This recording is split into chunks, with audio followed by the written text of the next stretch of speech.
Nagada. I'm Nakoa Chiltowski Warrington, and this is my bestie. I'm Leslie Sneed, and so welcome back to our channel. If you're new to this channel, we normally get together once or twice a week and make dinner, and then we show you step by step how we do it. So tonight we're going to be making meatloaf, one of my favorites. I'm sure everybody else's favorites. This is one of my grandma's recipes, so I've already started to prepare some of the stuff. Forgive me, the mask makes my throat a little dry when we're talking. So I've already prepared everything. So you're going to get some meat. I prefer to have the lean ground chuck because I don't like cheap hamburger meat. But you can use anything you want. Just remember that whatever, the higher the percentage on there, like 92%, you're going to have less fat in it. So if you get something that's lower than 80%, you're going to have a tremendous amount of grease, and your meatloaf's going to shrink a lot. So that's why I usually get a higher content. All right, so you have your hamburger meat here, and I've already pre-chopped some green peppers and some onions. So we're going to add those in there.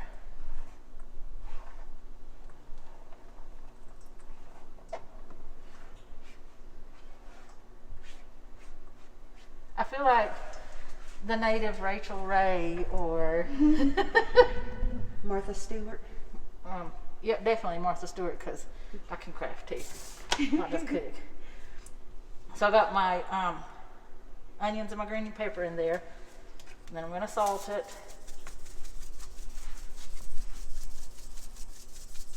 So that it has flavor. And put some pepper in there.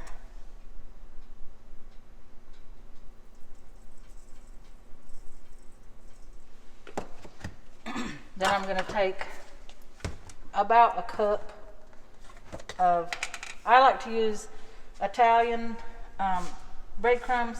Today we're using just regular ones. You can use oatmeal, you could use regular old bread in there. All this is just something to hold it together. So that's about a cup. And then I use a half of a packet of this Lipton's onion seasoning, just to give it even more flavor. And then some Italian seasoning.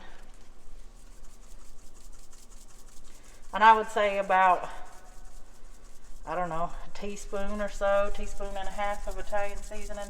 That way it has a nice taste to it.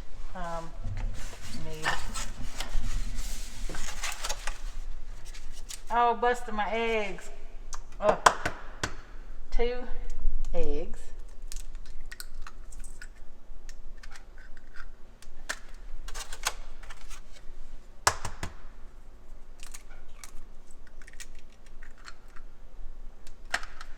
And a little bit of milk. I'd say about 1/4 of a cup of milk. And then we're just gonna, let me wash my hands again because of you're gonna mix all of this together. Just get your hands in there, get them all dirty, but mix this all together. And that was about, I don't know how much, it was like an $8 pack of hamburger meat, so that tells you about how much meatloaf you're making there. But you wanna mix this real well.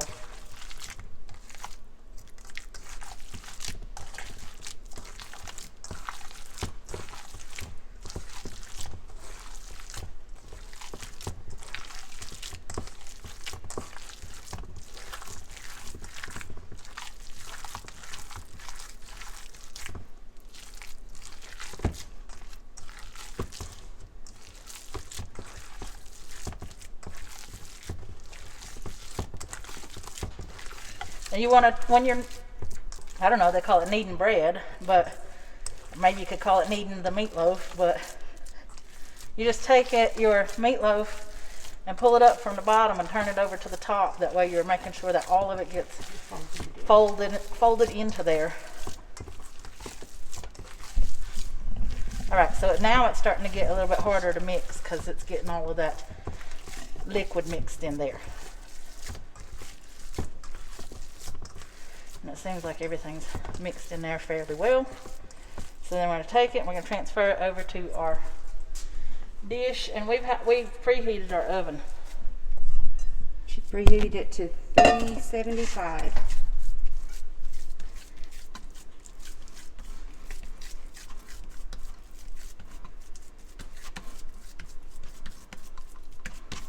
And I'm just mashing it down in there.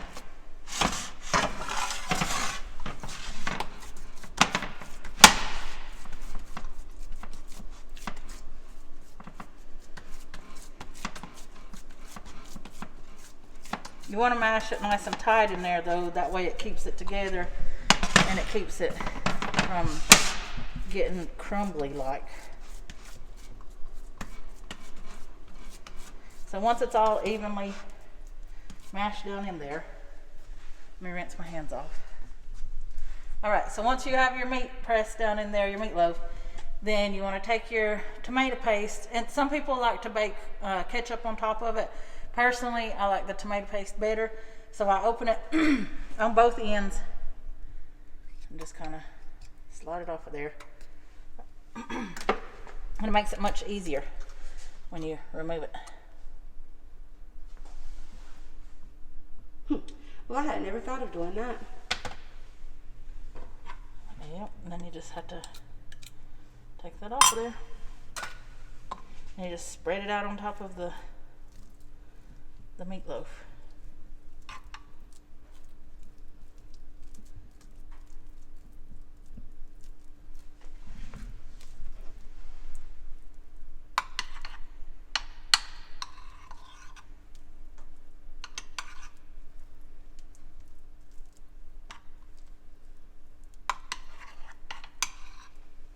I'm a perfectionist. I like everything to be completely even. Whenever I put my food on the table, I have to make sure that it's presented properly. That might be the OCD traits kicking in, but I like for it to look very nice. And a nicely prepared dish will get eaten faster. Honey, we're natives. It'll get gone quick anyways. And there's your meatloaf. So we're going to put it in the oven. It's probably going to take about, I don't know, an hour. Maybe not that long. But put it in your oven and we'll be back once it's done. Okay, so while the meatloaf is cooking, I'm going to show you guys how to make homemade macaroni and cheese. And I learned how to make this from Barbara Jones because, you know, she's one of my mom's best friends and she's taught me a lot on how to do everything.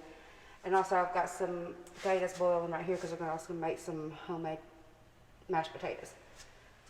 I got my taters and my macaroni boiling back here, getting it ready. So, how we're going to make the macaroni and cheese, you're going to turn your heat down on your stove top. The first thing you're going to do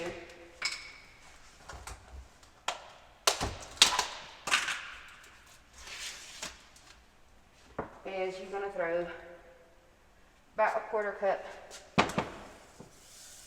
of butter inside your pan or your pot. I should have went ahead and opened my salt. Yeah. Don't want to mess up your manicure. I don't care, I'm a red girl.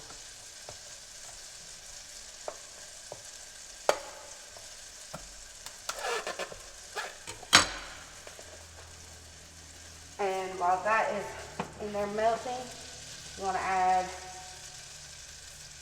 some salt to it. Throw it over your shoulder for good luck. And then pepper.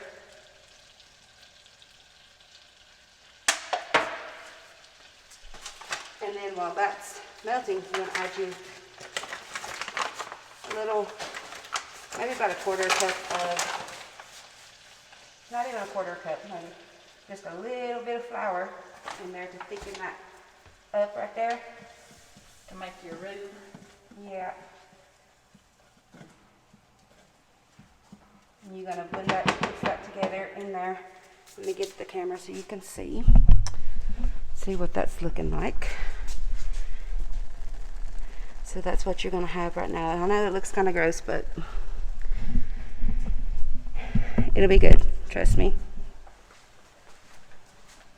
So we're going to let that mix together and we're going to let that thicken.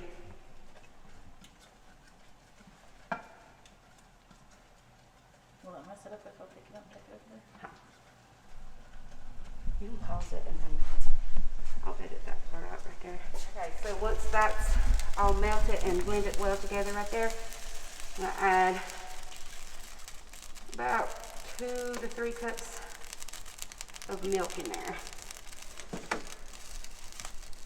And we're going to stir that together until it's all blended well in there. At least until the milk gets hot and starts boiling up. So we'll let that sit just a little bit.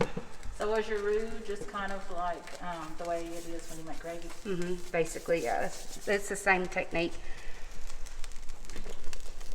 And then we have our potatoes. And they're just the boiling. I went ahead and turned those down just a little bit.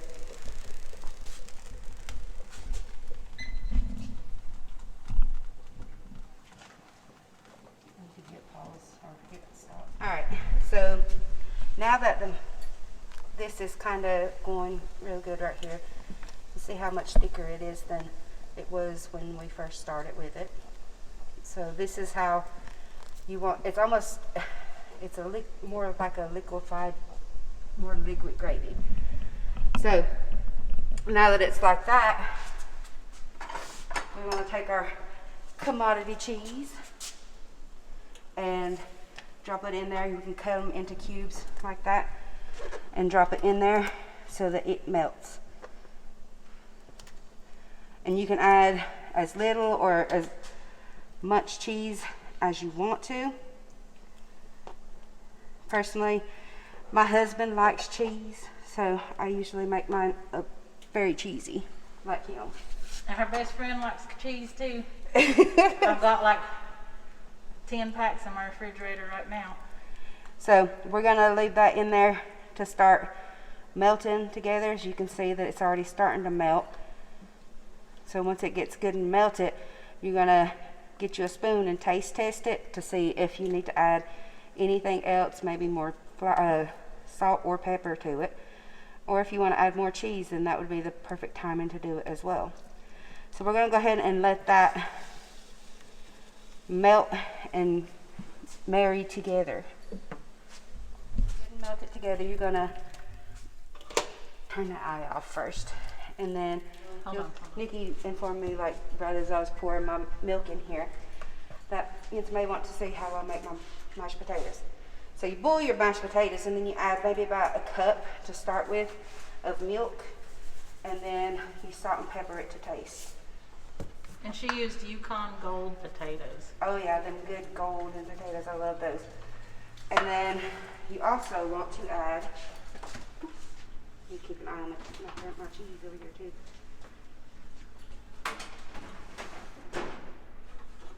About a glob like that of butter. And then you just want to mix it all together and mash your potatoes in with all of that while you're going around.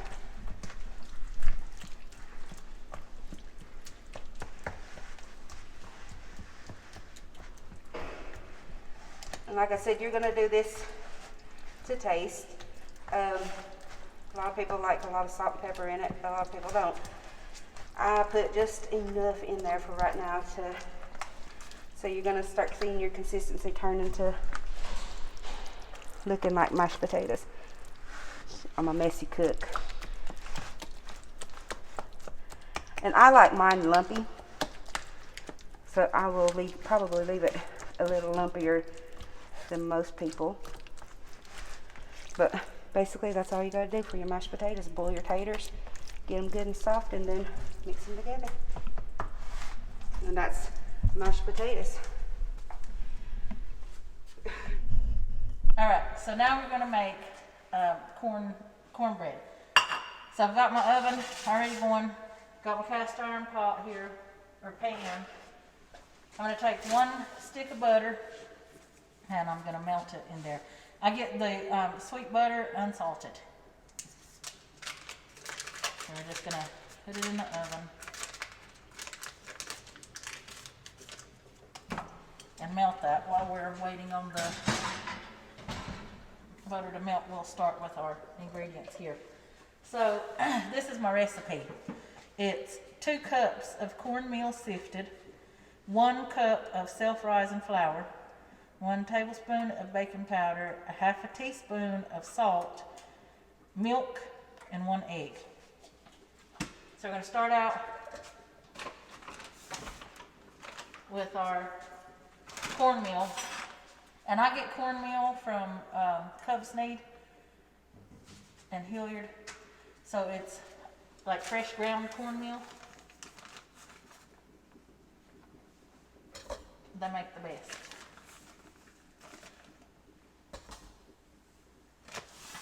So we're going to sift that.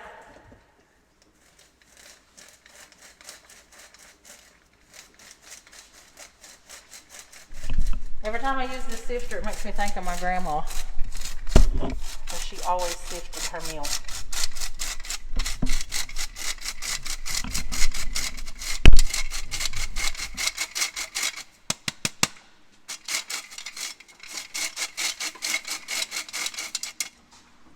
Okay, and then we want 1 cup of self-rising flour.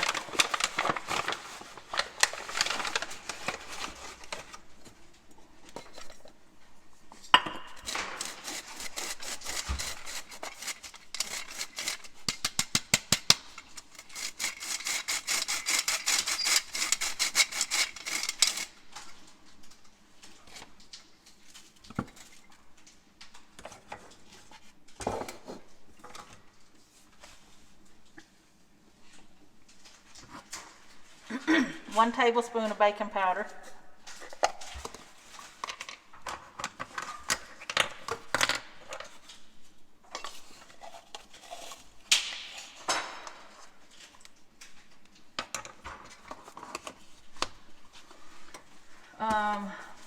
Half a teaspoon of salt.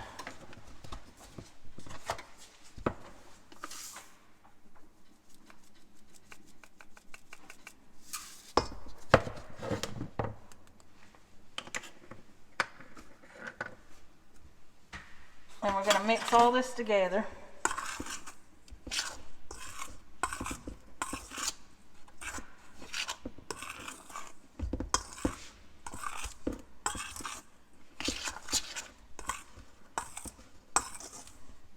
Before we add all of our wet ingredients. So we're just mixing all of that salt and stuff together. And I know that it sounds weird to have self-rising flour in there plus the baking powder and the salt. I don't know why it tastes better that way, but it does.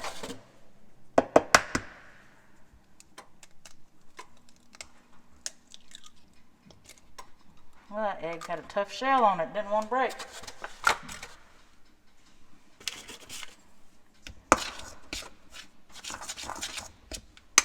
And then you're going to add your milk.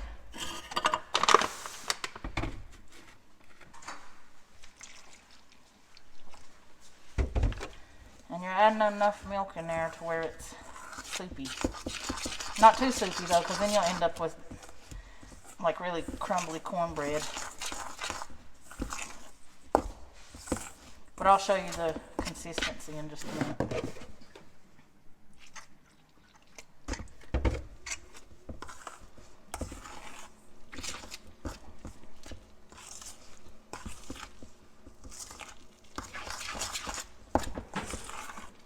And this makes the best cornbread recipe.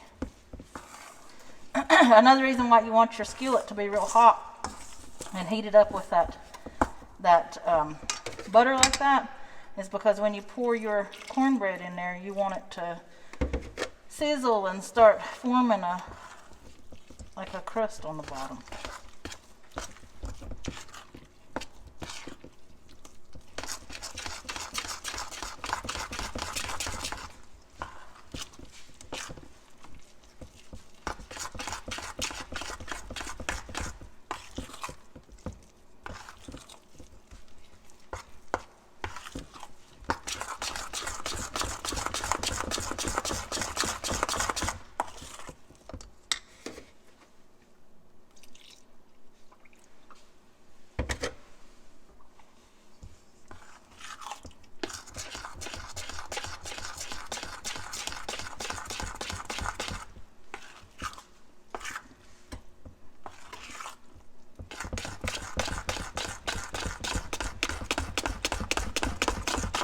And it's almost the consistency of cake batter. Like pancake mix, I guess you'd say.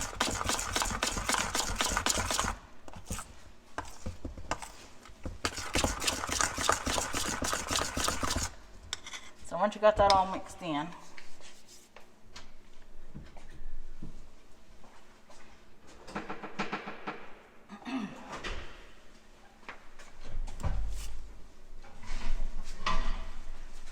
and our butter is nice and melted. I want to show them that our butter's nice and melted in there. What you're going to do is I swirl mine around so that it gets all over my cast iron. I put half of the butter mix melted in there into the cornbread mix and just mix that up so that it has a nice buttery flavor.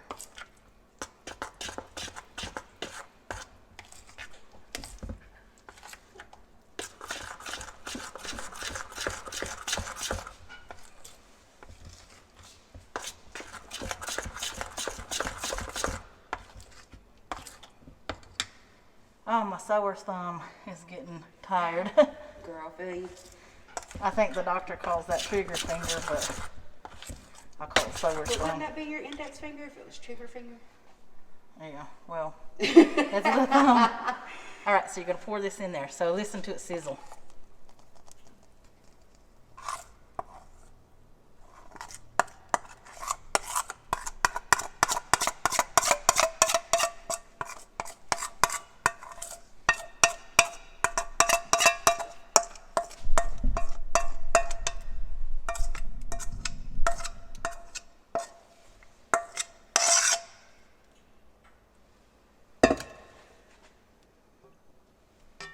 So I take my butter from the sides so that it doesn't just stay in the sides, and I kind of drag my spoon across and, ooh, that's hot, and smooth it. If you look right here, this is what I'm talking about. See how it starts to form that little crusty edge already? When you put it in there, your skillet's hot enough that it's already starting to cook that without being in the oven. Okay, so we're going to put that in the oven at 375.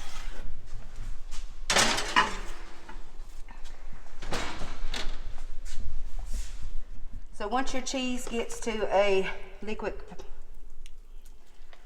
consistency like that, you're going to dump it in there into your macaronis. And then, whew, I made a mess over here. I'm a very messy cook. We're going to dump it into a pan like this, and then we're going to stick it in the oven at about 395 for about 20 minutes. Once that gets like 15, 20 minutes in, I want to take it out and put some cheese on the top of it, turn it on to broil, and melt that cheese on the top and give it a good crust. So we'll get that done. I'll be back.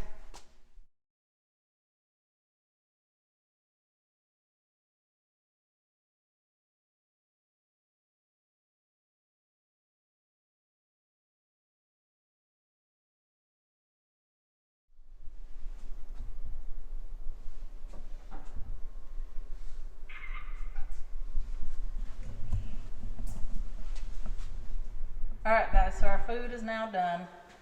What I did whenever this was 3/4 of the way done, just to cut the cooking process, I took the meatloaf out and I turned it sideways and drained all of the grease out of it so that it wouldn't be all oily and soggy on the bottom. Then I cut it long ways all the way across, and then I cut one square or one line down the middle, and I separated each square and I put it back in the oven so that it gets a nice little crunchy edge on the edges of them. For my cornbread, all I did was take it out and cut it in 8 portions like you would regular pie. But I hope you have enjoyed our video. Remember the 3 W's. Always wash your hands for at least 20 to 30 seconds. Wear your mask out in public, and you want to stand at least 6 to 8 feet from others, and that'll help slow down the spread of the COVID virus. Let us know how you like our video. If there's anything else that you might want to see cooked, we really appreciate the feedback. We thank you for tuning in and subscribing to our little cooking channel.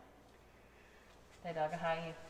Also, remember that every month on the first Tuesday of every month at 6 p.m., we also have community club meetings right here at Wolftown Community Club. Ski.